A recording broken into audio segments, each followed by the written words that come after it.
Well, hello. Welcome back to my channel. How's everybody doing? Welcome whether you're here on YouTube or on TikTok. Thank you so much.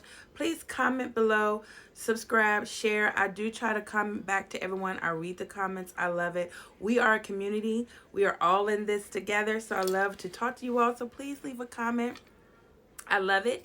Well, I'm not on here to talk long, but it's just if you've been a part of the Sussex world for long, you know it is such a whirlwind with Harry and Meghan. They lay low for a while and they're quiet. You see a few posts from Meghan, and then they come up and it's back to back to back to back to back. You can't keep up. We're getting fed. We're getting fed.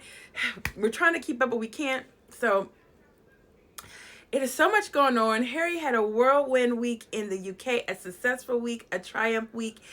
And it was his birthday. Happy birthday to Prince Harry. We are so proud of you. You've accomplished so much. And I know this next year your life is going to be even better. You're going to keep striving to do the best. And yes, like I always say, Prince Harry, the best is yet to come. You've had a pretty good life these last few years. And I know you're going to do even more great things. So yes, happy birthday to our Prince Harry. Now, let's talk about some of the things that people are out here saying. So, first of all, Prince Harry showed up and showed out. Harry came into the UK. He opened up a window in that stuffy old UK and let the California breeze come in, fresh breeze of fresh air come in. And I'm telling you, for a week, he had the UK press in a chokehold. You hear me? The Derangers was sliding down walls. You had Piers Morgan going on daytime show, turning red, getting shut down. I'm telling you, Harry and Meghan are literally the poster people for I can show you better than I can tell you. Harry showed up and with a few days, 1 week of engagements, shut the haters' mouth. Harry is not miserable. Harry is not Poe. He's not broke. Harry showed up. Not only did he give almost $2 million, completely destroying the narrative that Harry and Meghan want back in Charles's good grace because they need money. Not only did he kill that narrative, but he also killed a narrative that Harry has abandoned everyone and his obligations. When every single organization that Harry has worked for came forward and said they wanted to thank Harry for his continued support, that means he never stopped. He also, with just Harry showing up and doing the job, he showed how much the working royals are not working. He also showed coming in there with his sparkle and his light and his energy and his joy. He also showed how dry the leftovers are. He also showed how much they need him. I heard a commentator say, on I think Jeremy Vine's show, I always see clips of his show, I heard them say that the royal family needs Prince Harry. Prince Harry doesn't need them. And that is the truth. Harry came back victorious. I said this last year when he went back. He always shows up, and yes, he shows out, but he comes and he looks happy, relaxed, moisturized, shoulders back, and just a man at peace with who they are, accomplished. You see what I'm saying? And that makes them look better and small. You know what I'm saying? Harry said everything he needs to say. He doesn't need to say anymore. And that leads me to the reconciliation with his father, him meeting with his father. Prince Charles had no choice but to meet with Harry. To continue to lock his son out would just make him look bad, would just make him look bad. Because Harry's out here doing all this good in the world. He's getting receptive better than anyone else I see go out in the UK. I mean, when Charles go out, people are throwing eggs, screaming, "Not my king." When Harry went out, they were cheering. People were lined up for him, happy to see him. People had shirts that said Team Harry. They were excited to see him. And it also made Harry feel good. I know it had to make him feel good because Harry has long said the UK press is not the UK public. They're two different things. And I was so happy to see that, even just for Harry. And so Charles had to meet with Harry. And it showed Harry that you can hold your family accountable, or people or anyone you love, and set boundaries, but still love them. You don't have to hate them. Harry doesn't hate his father. He doesn't hate anyone. He just wanted accountability, and he had to say, I'm not going to deal with this anymore. Had to put a boundary. You crossed the line at my family and my children.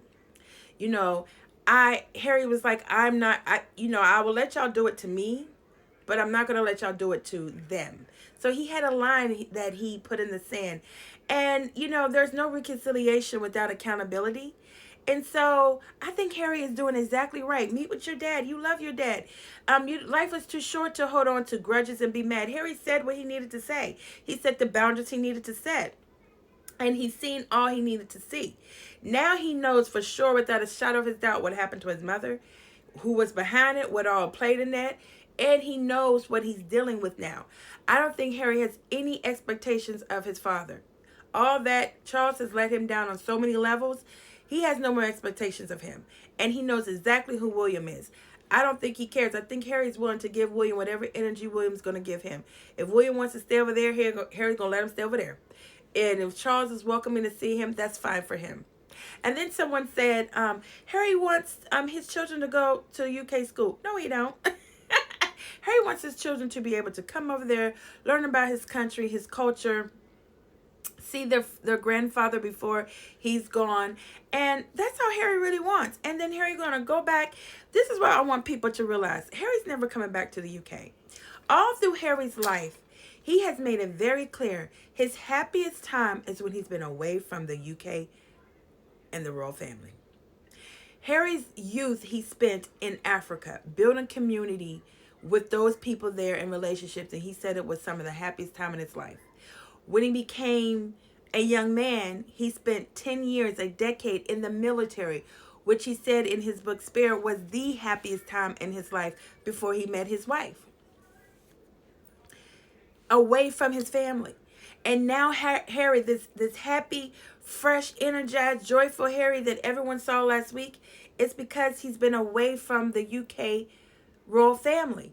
And he's been with his family in America. Happy. He's able to focus on things he loves, build a family in peace. His wife is happy. He's a beautiful home. They have successful businesses, which is why I don't know why they're always trying to count Harry and Meghan's money. What make y'all think Harry and Meghan broke? The math ain't mathing. Netflix deal, the book deal, Spotify deal, all guaranteed deals now, all successful, all their business ventures successful, every business they've invested in successful. What make y'all think these people broke? Doesn't even make sense. But he's able to do all that, and then every time you turn around, Harry's on some kind of huge platform doing the work he loves, whether he's talking about mental health, climate control, veterans.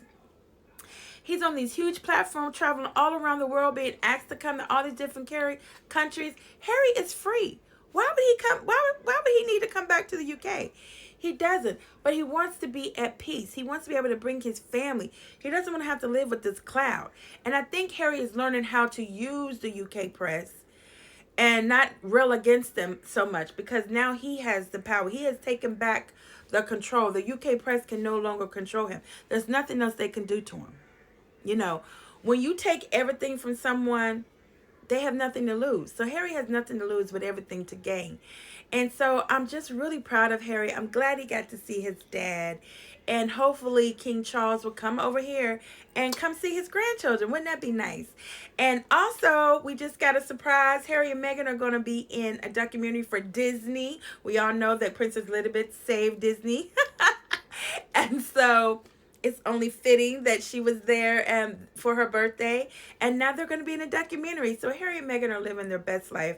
I'm just so happy for them. I'm happy for all of us. There's a lot of negativity going on in the world. We're not going to talk about it here. Over here, we're going to be focusing on joy and living our best life and keeping it light and positive.